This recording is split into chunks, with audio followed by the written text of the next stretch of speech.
안녕하세요, 여러분. 반갑습니다. 오늘 우리가 함께 은혜 나눌 하나님의 말씀은 사무엘하 7장 18절에서 29절 말씀입니다. 우리 함께 봉독합니다. 다윗 왕이 여호와 앞에 들어가 앉아서 이르되, 주 여호와여, 나는 누구이오며 내 집은 무엇이기에 나를 여기까지 이르게 하셨나이까? 주 여호와께서 주께서 이것을 오히려 적게 여기시고 또 종의 집에 있을 먼 장래의 일까지도 말씀하셨나이다. 주 여호와여, 이것이 사람의 법이니이다. 주 여호와는 주의 종을 아시오니 다윗이 다시 주께 무슨 말씀을 하오리이까? 주의 말씀으로 말미암아 주의 뜻대로 이 모든 큰 일을 행하사 주의 종에게 알게 하셨나이다. 그런즉 주 여호와여, 이러므로 주는 위대하시니 이는 우리 귀로 들은 대로는 주와 같은 이가 없고 주 외에는 신이 없음이니이다. 땅의 어느 한 나라가 주의 백성 이스라엘과 같으리이까? 하나님이 가서 구속하사 자기 백성으로 삼아 주의 명성을 내시고 그들을 위하여 큰 일을, 주의 땅을 위하여 두려운 일을 애국과 많은 나라들과 그의 신들에게서 구속하신 백성 앞에서 행하셨사오며, 주께서 주의 백성 이스라엘을 세우사 영원히 주의 백성으로 삼으셨사오니 여호와여, 주께서 그들의 하나님이 되셨나이다. 여호와 하나님이여, 이제 주의 종과 종의 집에 대하여 말씀하신 것을 영원히 세우셨사오며 말씀하신 대로 행하사 사람이 영원히 주의 이름을 크게 높여 이르기를 만군의 여호와는 이스라엘의 하나님이라 하게 하옵시며, 주의 종 다윗의 집이 주 앞에 견고하게 하옵소서. 만군의 여호와 이스라엘의 하나님이여, 주의 종의 길을 여시고 이르시기를 내가 너를 위하여 집을 세우리라 하셨으므로 주의 종이 이 기도로 주께 간구할 마음이 생겼나이다. 주 여호와여, 오직 주는 하나님이시며 주의 말씀들이 참되시니이다. 주께서 이 좋은 것을 주의 종에게 말씀하셨사오니 이제 청하건대 종의 집에 복을 주사 주 앞에서 영원히 있게 하옵소서. 주 여호와께서 말씀하셨사오니 주의 종의 집이 영원히 복을 받게 하옵소서 하니라. 아멘. 우리 같이 기도 드립니다. 자비로운 주님, 감사합니다. 하나님의 은혜로 저희가 다시 주일을 맞았고 하나님의 말씀을 펴서 읽었습니다. 이제 이 말씀 속에서 말씀하여 주시고 우리 삶을 비춰주시고 우리가 깨달을 바들을 알고 결단할 바들을 결단하여 하나님 앞에서 그리고 사람 앞에서 부끄럼 없이 살아갈 뿐 아니고 우리가 마땅히 한 존재로서 그리고 한 교회로서 하나님 앞에서 되어져야 될 모습과 해야 할 일들을 바르게 행하는 귀한 결단, 헌신이 있도록 도와 주시옵소서. 오늘도 인터넷을 통하여 접속한 모든 형제 자매들 위에 하나님의 충만하신 은혜가 풍성하기를 기원합니다. 예수님의 이름으로 기도드립니다. 아멘. 네, 여러분 반갑습니다. 오늘은 Then, Now, and There 이라는 제목으로 하나님의 말씀을 함께 나누겠습니다. 제목이 영어라고 해서 영어로 설교하지 않습니다. 한글로 합니다. 소명교회의 시작은 1992년 칼링폰드 시절까지 거슬러 올라갑니다. 교회는 그동안 긴 여행을 해왔습니다. 그러나 교회가 현재의 이름을 갖게 된 것은 겨우 2년 전 일입니다. 2년 전인 9월 15일에 우리는 공동의회의 결정을 통해 시드니 소명교회라는 교회 이름과 교회 정관을 갖게 됐습니다. 지금의 교회가 시작된 것이죠. 안타깝게도 이 기간은 코로나19와 겹치는 기간입니다. 그래서 우여곡절을 겪었지만 그동안 하나님께서 지켜주시고 인도해 주셨습니다. 예배는 계속됐고 성도들의 교제는 이어졌으며 찬양과 감사가 곳곳에서 하나님께 선하신 제물로 드려졌습니다. 하나님께 영광을 돌리며 또한 여러분께도 감사를 드립니다. 역사라는 것은 과거입니다. 동시에 역사는 현재 만들어지고 있으며 역사는 미래에서 우리를 기다리고 있습니다. 과거의 역사는 우리가 배우고 감사하면서 기억해야 되겠고, 현재의 역사는 참여하고 창조하면서 우리가 써내려가야 하겠습니다. 그리고 미래의 역사는 기대하고 도전하면서 그 비밀의 문을 열어나가야 되겠습니다. 우리 모두는 각자가 여러 모양으로 이 역사에 참여하고 그리고 역사를 목격하고 역사를 증언합니다. 역사를 기억하면서 우리는 또한 잊어가고 있습니다. 이런 점에서 우리 모두는 생생한 역사의 증언자이며 역사가라고 할 수가 있겠습니다. 개인적인 삶에도 그리고 가정에도 그리고 교회에도 이 사회에도 그 역사가 있는 것이죠. 자, 오늘 본문에 보면은 다윗은 성전을 건축하고자 했습니다. 처음에는 나단 선지자도 동의했죠. 그런데 나중에 나단 선지자를 통해서 하나님께서 다윗에게 전해준 말씀은 달랐습니다. 이 하나님의 전파한 메시지 안에는 좋은 점도 있었고 나쁜 점도 있었다고 생각합니다.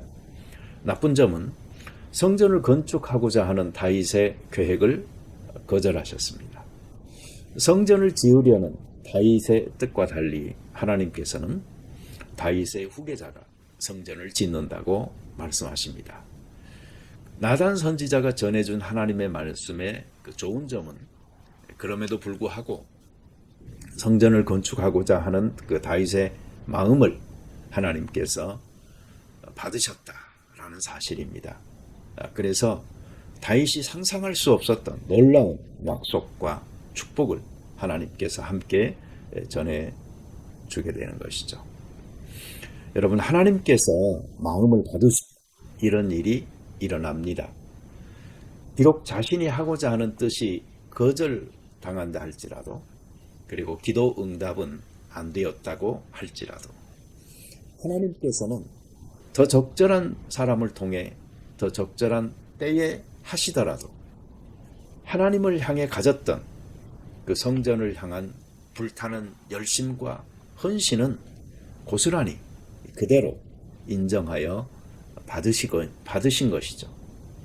그러니 여러분, 좋은 뜻, 선한 뜻을 많이 품고 그리고 표현하면서 사시게 되기를 바랍니다. 겸손이 너무 지나쳐서 소극적이면 하나님의 영광은 물론이고 자기 자신이 받을 복도 받지 못하고 끝날 수가 있습니다. 나단 선지자로부터 여호와 하나님의 말씀을 전해 들은 다윗은 감사하는 마음이 충만하게 됩니다. 다윗이 하나님의 집을 건축하겠다고 했을 때 하나님께서는 다윗의 집을 영원히 세우겠다고 하십니다. 이것은 궁극적으로 다윗의 혈통에서 예수 그리스도가 태어나시고 영원히 다스리는 분이 되는 예언이기도 합니다. 하나님의 성전을 향한 열심을 가지면 좋은 일입니다. 이런 좋은 일들어도 뒤따라 오는 것이죠. 그래서 성전을 건축하고 교회를 세우는 사람은 복받은 사람입니다. 우리가 교회를 세우고자 할 때 하나님께서는 먼저 우리 개인과 우리의 가정과 그리고 그 교회를 세워 주시는 것입니다. 이 다윗은 하나님께 감사 기도를 드리는데 오늘 본문이 바로 그 기도의 내용입니다. 어떤 사람은 이 부분에서 감사의 폭발이라는 표현을 사용했더라고요. 여러분, 때로 감사는 폭발적으로 터져 나옵니다. 이럴 때는 논리보다는 이 감정이 앞서서 주체할 수 없을 만큼 되기도 합니다. 말도 잘 나오지 않고 그저 감격하고 감업하고 감사할 뿐이죠. 지금 다윗에게서 터져 나오는 이 감사의 심정이 이런 상태예요. 그래서 이 기도를 보면은 좀 끊기기도 하고 그러는데, 어찌됐든 하나님 앞에서 감사로 이 충만하게 가득 찬 다윗의 모습을 지켜보는 것은 굉장히 큰 즐거움입니다. 우리도 생활 속에서 감사하는 삶을 살아야 됩니다. 감사하는 마음을 가지고 살아야 모든 것이 정상적으로 진행되게 됩니다. 여러분, 입술에서 감사가 떠나면 곧바로 불평이 나오는 게 사람입니다. 그리고 행동에서 감사가 떠나면 곧바로 파괴적인 행동이 시작되는 것입니다. 자기를 파멸로 이끄는 가장 큰 원인은 감사하지 않는 삶의 태도입니다. 현재 불만이 가득한 사람은 사실은 자기도 모른 채 자기가 자기 삶을 스스로 망가뜨리고 있는 셈인 것이죠. 감사는 남에게 축복이 되기 전에 자기 자신을 먼저 축복하는 일입니다. 그러니 우리는 감사에 인색할 필요가 없습니다. 후하게 감사하도록 합시다. 차고 넘치도록 꽉꽉 눌러 채우도록 이 감사로 삶을 탄탄하게 다져나가는 우리가 되어져야 하겠습니다. 저는 신앙에는 드러나는 표식이 있다라고 보는데, 그 중에는 감출 수 없이 표현되는 것들이 있습니다. 기쁨이 그렇죠. 감사가 그렇죠. 찬양이 그렇죠.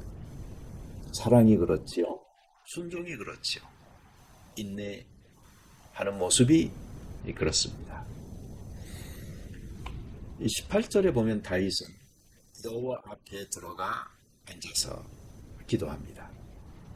여러분, 이 모습에서 무엇이 느껴집니까? 완전히 기도하기 위해 들어앉은, 뭔가 몰입하는 그런 모습이 느껴지지 않나요? 언제 이런 기도 드려보셨습니까? 여러분, 저는 지금이 정말로 기도하기에 좋은 시기다라고 생각합니다. 이번 그 팬데믹 그리고 록다운은 우리가 말씀과 기도로 하나님께 집중하고 이웃에 대해서는 침묵하면서 자기 자신에게 침잠하여 깊이 들어가기 정말 좋은 기회라고 생각합니다. 이 기간 동안에 하나님도 만나시고 자기도 만나 그분 앞에서 필요한 결정을 내리고 또 삶의 새로운 모습으로 변화되면서 우리 모두가 교회적으로 새롭게 되는 귀한 기간이 되기를 소망합니다. 어떤 사람은 기도의 자리가 어디냐라고 묻습니다. 아마 많은 사람들은 골방이다 라고 답할 것 같습니다. 그러나 사실 시장이 되어졌든 골방이 되어졌든 더 중요한 부분이 있습니다. 그것은 장소가 문제되지 않는다는 점입니다. 지리적 장소가 중요한 것이 아닙니다. 정말 우리가 고려해야 할 부분은 하나님의 임재입니다. 하나님의 임재가 있다고 믿어지는 곳, 영이신 하나님께서는 무소부재 없는 곳이 없게 모든 공간에 충만하게 가득하신 분입니다. 그렇기 때문에 정말 신앙의 경지에 이르고 또 이러한 하나님을 만나는 일에 익숙해진 사람은 장소의 구별 없이 때의 구별 없이 이러한 하나님의 임재를 경험합니다. 그러나 이것은 대단히 성숙한 사람이 가질 수 있는 모습인 것이고, 보통 사람들은 저를 포함해서 이런 경지에 이르지 못합니다. 아니, 못했습니다. 오히려 이런 사람들은 흔하고 그리고 이런 경지에 이른 사람이 정말 드문 것이죠. 그러니 현실적으로 말하면 이렇게 말을 하는 것이 적당하다라고 생각합니다. 하나님이 계시다라고 믿어지는 장소가 바로 하나님의 임재가 있는 곳입니다. 어딘가 모르게 하나님의 존재가 나에게 더 가까이 느껴지고 또 하나님의 실체가 더 가까이 말씀하시는 것 같은 그런 장소가 개인적으로 있을 수가 있습니다. 그렇게 특별한 공간과 장소를 찾는 일이 어쩌면 인간에게는 당연한 일입니다. 오히려 이런 곳이 없다는 분들이 문제가 더 많은 경우가 있습니다. 그 중에는 하나님의 그 임재 의식이 전혀 없는 사람도 있을 수가 있는 것이죠. 말은 자주 하나님은 어디에나 계시는데 라고 말하지만 실제로는 어디에서도 하나님을 만나지 않는 사람이 있을 수 있습니다. 완전한 성숙을 가장하고 있는 완전한 미성숙입니다. 이런 경우는 신앙도 그 생활도 아주 폭삭 망할 수밖에 없는 것이죠. 여러분, 하나님의 뜻이 알려졌을 때 감사의 기도를 드리려고 다윗은 장막으로 갔습니다. 이 기도는 양방향입니다. 하나님의 뜻을 알기 위해서 기도해야 하고 또 하나님의 뜻을 받들기 위해서 기도해야 합니다. 나간의 경우처럼 하나님의 계시를 받기도 하고 다윗의 경우처럼 하나님의 뜻을 받들기도 해야 하는 것이죠. 그래서 기도는 이 모양 저 모양으로 우리의 모든 삶을 아우르는 이 부분이 되어야 되는 것이지 그저 하나님의 뜻을 알기 위한 방법으로만 사용하거나 또 자기에게 실현되어진 일들에 대한 어떤 감정적 표현으로만 사용하는 이런 경우는 없어야 되겠습니다. 기도는 하나님과 대화입니다. 그래서 성도의 호흡이라고 말하는 것입니다. 이 대화라는 것은 일상적 삶에서 지속적으로 유지되는 것이 중요한 것입니다. 다윗은 그의 감사 기도를 이렇게 시작합니다. 나는 누구이오며 내 집은 무엇이기에. 이 말은 자기의 시작, 근원을 돌아보는 말이죠. 이 감사는 처음을 생각할 때 나오는 것이고 더욱더 깊어지는 것입니다. 그래서 다윗의 감사 기도는 우리에게 참으로 많은 것을 가르쳐주고 있습니다. 과거부터 현재에 이르는 모든 과정을 생각해 보면서 그는 감사하고 있습니다. 그 표현이 여기까지 이르게 하셨나이다 하는 이 말인데요. 아주 촘촘하게 그 모든 순간을 놓치지 않고 하나님께서 챙기셔서 있게 하신 결과가 바로 오늘입니다. 현재입니다.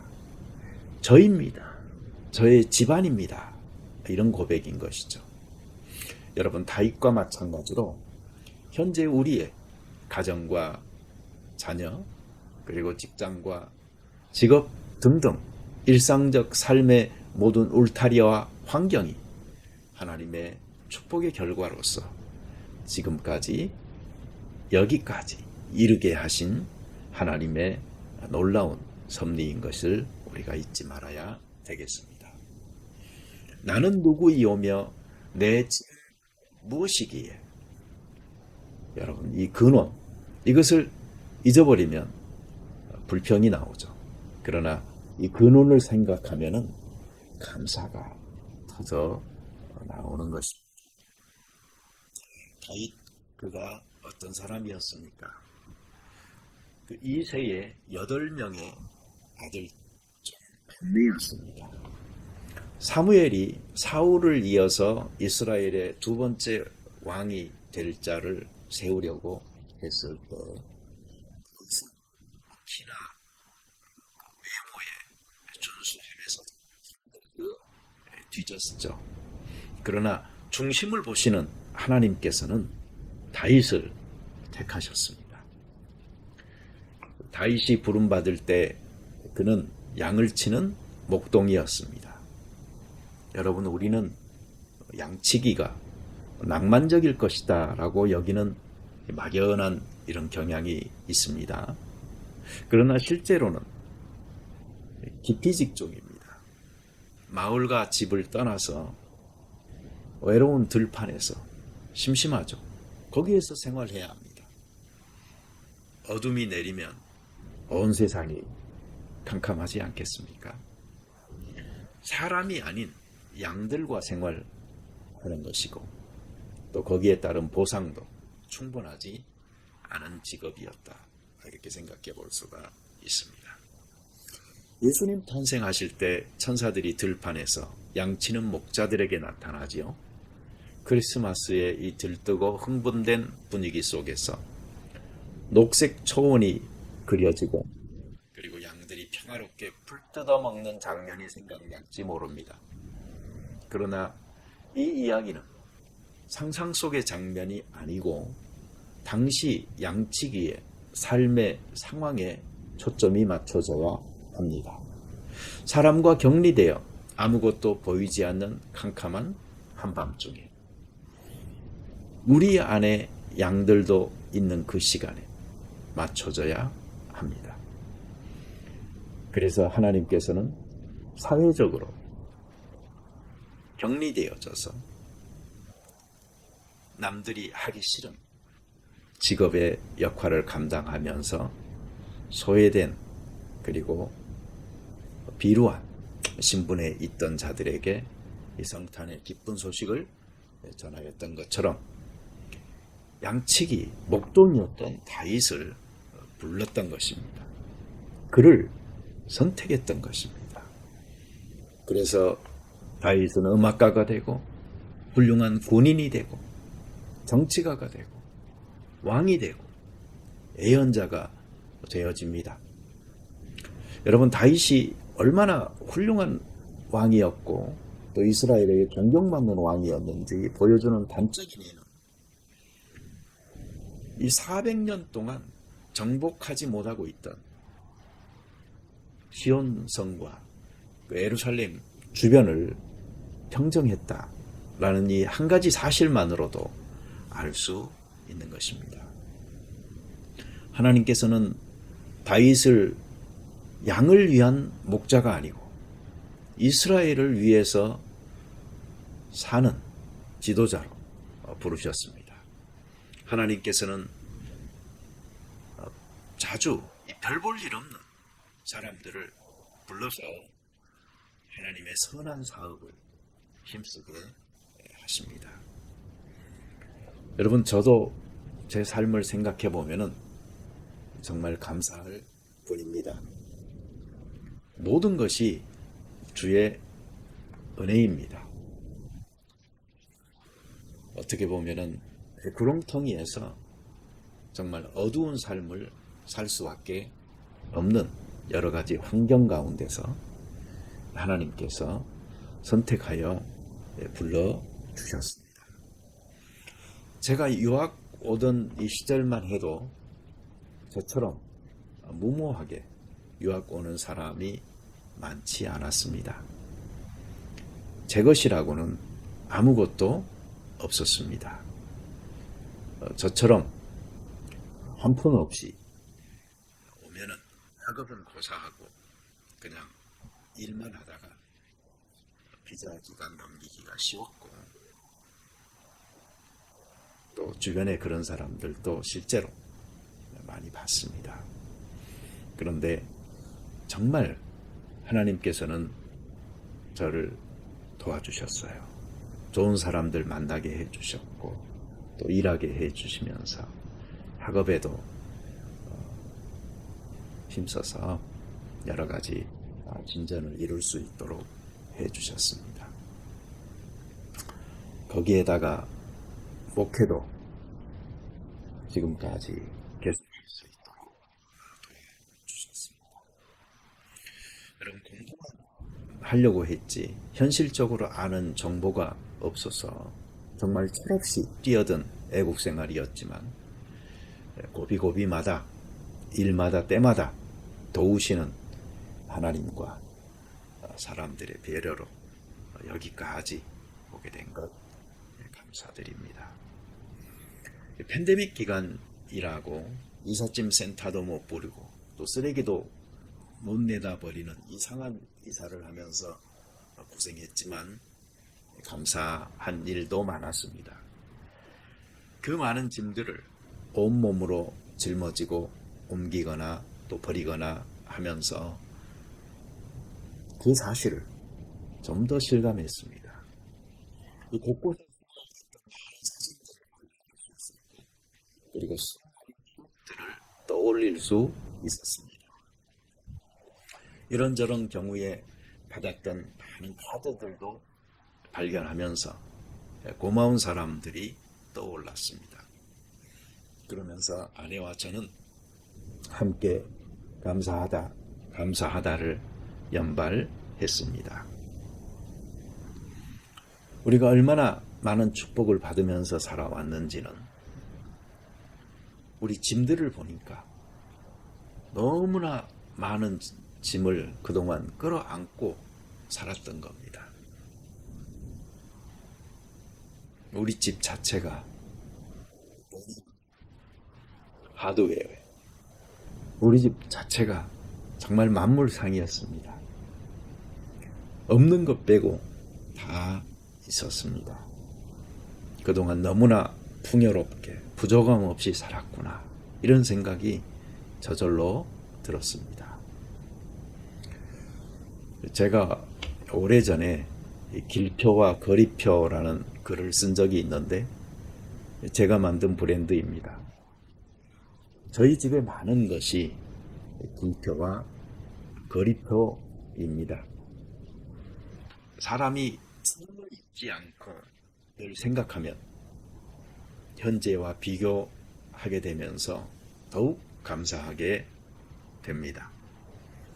여러분, 처음부터 잘난 사람이 많지 않습니다. 근본을 살피고 근원으로 돌아가면 우리는 모두 흙으로 빚어진 사람들입니다. 외에 없이 누구나 모두 다 흙수저인 셈입니다. 그러나 하나님의 생명이 들어가고 하나님의 형상대로 지음 받았기에 우리가 귀한 것이죠. 다윗도 하나님 앞에서 내가 정말 쓸모없는 사람이구나, 무가치한 사람이구나 하는 것을 다시 한번 발견하는 이 순간을 맞습니다. 어떻게 하나님께서 나처럼 볼품없고 재주없고 쓸모없고 무가치한 사람에게 이렇게까지 큰 복을 주시는가? 이것이 바로 지금 다윗의 심정인 것이죠. 우리도 이럴 경우에 하나님의 은혜로 라는 찬송이 저절로 나옵니다. 하나님의 은혜로 이 쓸데없는 자 왜 구속하여 주는지 난 알 수 없도다. 내가 믿고 또 의지하며 내 모든 형편 아시는 주님, 늘 보호해 주실 것을 나는 확실히 아네. 이런 감탄, 감흑, 그리고 감사가 넘치는 큰 복을 우리들 모두가 누릴 수 있게 되기를 소망합니다. 여러분, 이런 감사는 현재만 봐서는 잘 안 나옵니다. 우리의 근원을 기억할 때 가능합니다. 처음을 생각해 보세요. 이 세상에 태어난 그 첫날 상상해 보셔야 되는 것이죠. 무엇을 가지고 왔나요? 우린 빈손으로 왔습니다. 붉은 몸뚱이 하나였습니다. 호주에 온 첫날을 기억해 보십시오. 완전한 이방인으로 이국 땅에 발을 내딛는 그 첫날의 기대와 설레임도 있었지만 두려움과 생소함으로 맞았던 그 순간을 기억해 보세요. 발전했습니까? 제 아들이 집을 사서 이사하게 되면서 제가 많이 행복했습니다. 그렇게 좋을 수가 없더라고요. 제가 집을 샀던 때보다 더 좋더라고요. 저희 마음이 그랬습니다. 그래서 수시로 제 아내와 이 좋은 마음을 확인하면서 이야기했습니다. 어느 순간 행복감이 차오르면서 한편으로는 불편해지기 시작했습니다. 여러분, 저의 지난주 설교 배경에는 내가 이렇게 좋아도 되는 것인가 하는 이런 생각이 깔려 있었습니다. 마치 다윗이 블레셋과 여러 차례의 전쟁 후에 안정된 생활을 하게 되자 다윗 자신은 백항목궁에 거하면서 여호와의 언약궤는 휘장 가운데 두고 있는 일이 불편했듯 저도 코로나 시국에 교회와 성도들을 생각하면서 많이 불편했습니다. 그래서 좀 더 나은 형편에 있는 사람들이 좀 더 헌신하고 또 신앙생활에도 힘쓰자라고 이야기했던 것입니다. 여러분, 하나님께서는 다윗과 다윗의 집안을 택하시고 세웠습니다. 하나님께서는 찾아오셔서 약속과 언약을 맺습니다. 하나님이 어떤 분입니까? 하나님은 자신이 맺은 약속과 언약에 언제나 신실하신 분입니다. 어떤 상황에서도 약속을 지키십니다. 그리고 언약을 이루십니다. 그러기에 그분은 하나님이십니다. 약속에 신실하지 못한 쪽은 우리들 자신입니다. 쉽게 변하고 쉽게 포기하고 쉽게 돌아섭니다. 그래서 우리가 확신할 수 있는 바는 이것입니다. 우리가 하나님과 맺은 약속과 언약에 충실할 수만 있다면, 그렇게만 한다면 그 약속과 언약은 반드시 이루어진다라는 사실입니다. 이것만큼 우리로 하여금 약속과 언약에 확실한 보증이 어디에 있겠습니까? 그러니 우리만 신실하다면, 하나님의 신실함은 보장된 것이니 약속과 언약은 반드시 이루어진다. 이것은 희망사항이 아니고 믿음이다. 그리고 믿음에 기초한 이러한 확실한 행동이 우리의 삶에 더더욱 놀라운 축복을 가져다 주리라고 믿습니다. 여러분, 19절에 주 여호와여, 주께서 이것을 오히려 적게 여기시고 또 종의 집에 있을 먼 장래의 일까지도 말씀하셨나이다. 주 여호와여, 이것이 사람의 법이니이다. 이 부분은 해석하기에 좀 어려움이 있는 부분인데요. 가장 좋은 해석은 이런 것입니다. 이것이 주께서 사람을 다루시는, 사람을 살리시는 방법입니까? 라는 맥으로 이해를 하시면 좋겠어요. 다윗은 하나님께서 그를 통상적인 방법이 아니고 특별한 방법으로 대하고 있음을 깨달았습니다. 그러나 여러분, 통상적인 하나님의 방법과 특별한 방법의 차이를 결정하는 것은 사람을 향한 하나님의 태도라기보다는 하나님을 향한 사람의 태도, 순종의 정도, 온전히 헌신하고 순종하는 그 사람이 특별한 방법의 대하심을 받게 되는 것입니다. 이 특별한 대하심 속에는 특별한 축복과 특별한 고통이 동시에 포함됩니다. 그래서 결국은 모든 것이 합력하여 선을 이룰 수 있도록 이끌어 가신 하나님이시죠. 미래는 아직 다가오지 않았습니다. 그러나 이러한 믿음을 가지고 미래를 맞으면서 기쁨과 고통 속에서 차근히 열어가는 사람이라면 하나님은 통상적이지 않은 매우 특별한 관심과 대우로 그 사람을 대하고 있다라는 사실을 곧 알게 될 것입니다. 다윗은 미래의 약속에 감사하고 있습니다. 여러분, 누구에게나 미래는 아직 경험하지 못한 불확실한 것입니다. 그래서 미래에 관한 말을 예언이라고 말합니다. 이것은 사람의 입장입니다. 하나님께서 하시는 말씀은 약속이며 현실입니다. 하나님께서는 너무나 확실하신 분이기 때문이죠. 변치 않는 분이기 때문이시죠.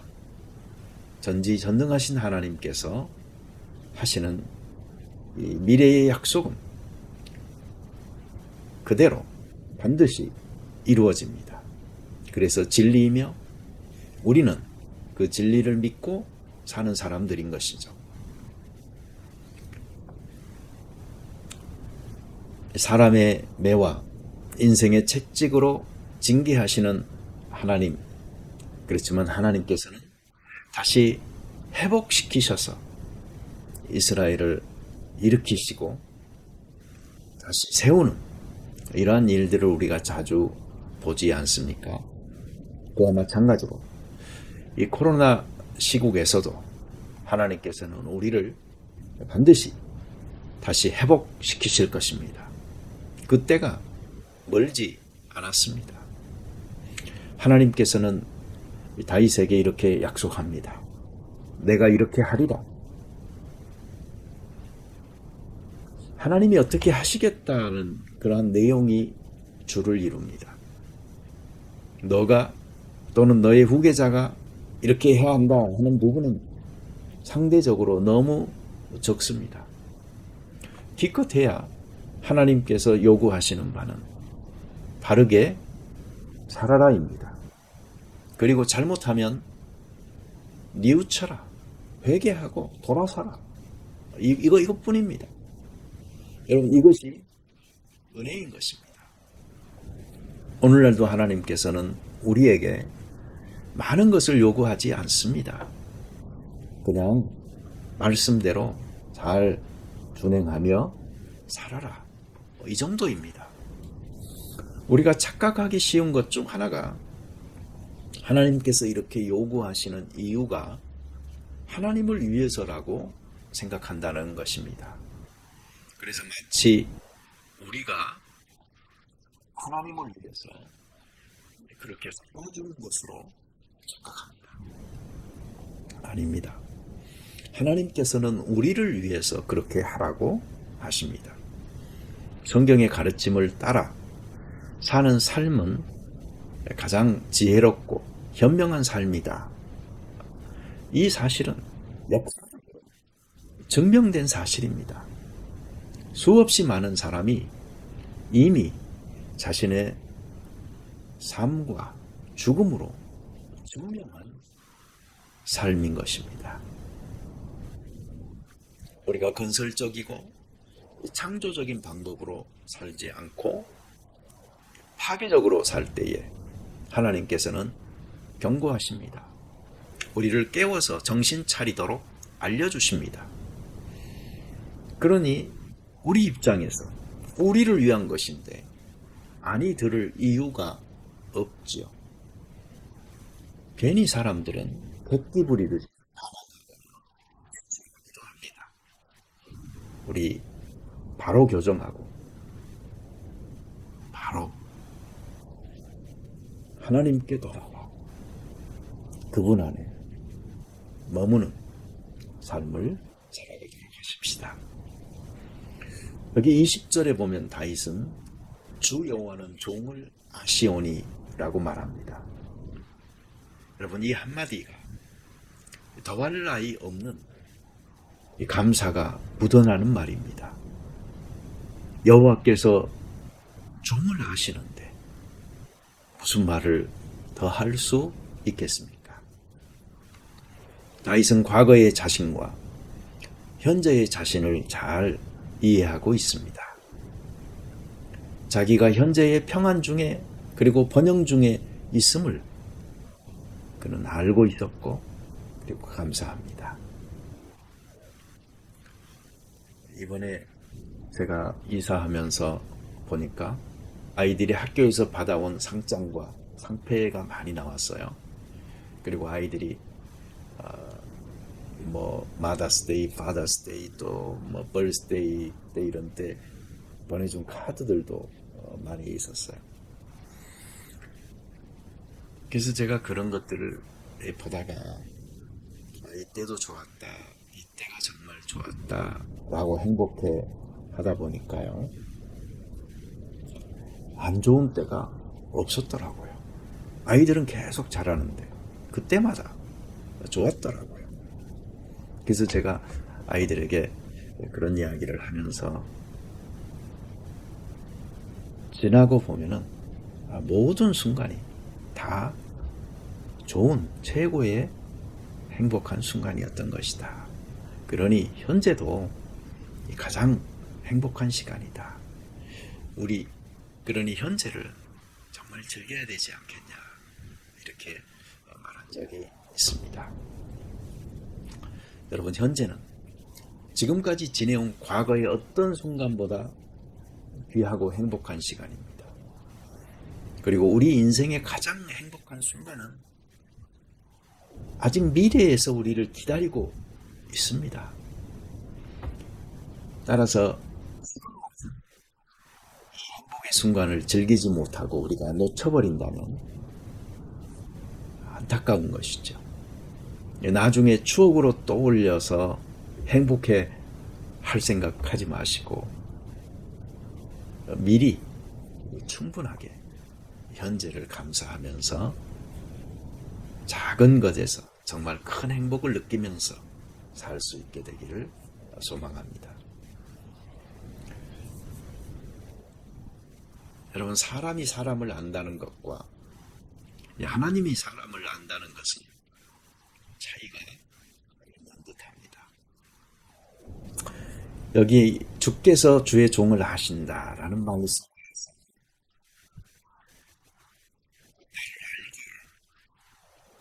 나를 무시하거나 나를 알기에 나를 거절하고 떠나거나 한다는 의미는 추호도 없습니다. 그것은 사람의 방식입니다. 사람은 금방 삐지고 돌아지고 실망하고 돌아서고 버리고 합니다.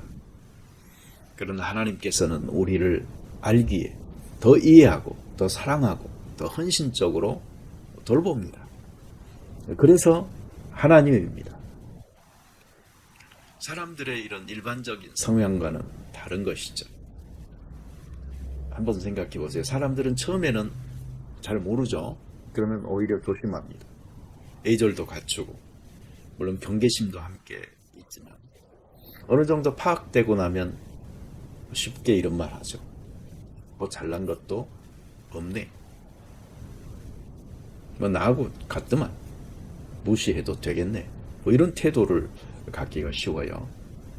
그래서 누가 뭘 하겠다고 하면은 주제를 모르나 봐 이렇게 말하고, 또 실패하면은 내가 그럴 줄 알았어 라고 말하는 경우가 많지 않습니까? 여러분, 도대체 우리는 가장 가까운 이웃 그리고 형제와 자매로 서로에게 어떤 유익을 끼치고 있나요? 하나님께서 가장 가까이에 두신 서로를 가장 잘 아는 사람으로 무슨 도움을 줬나요?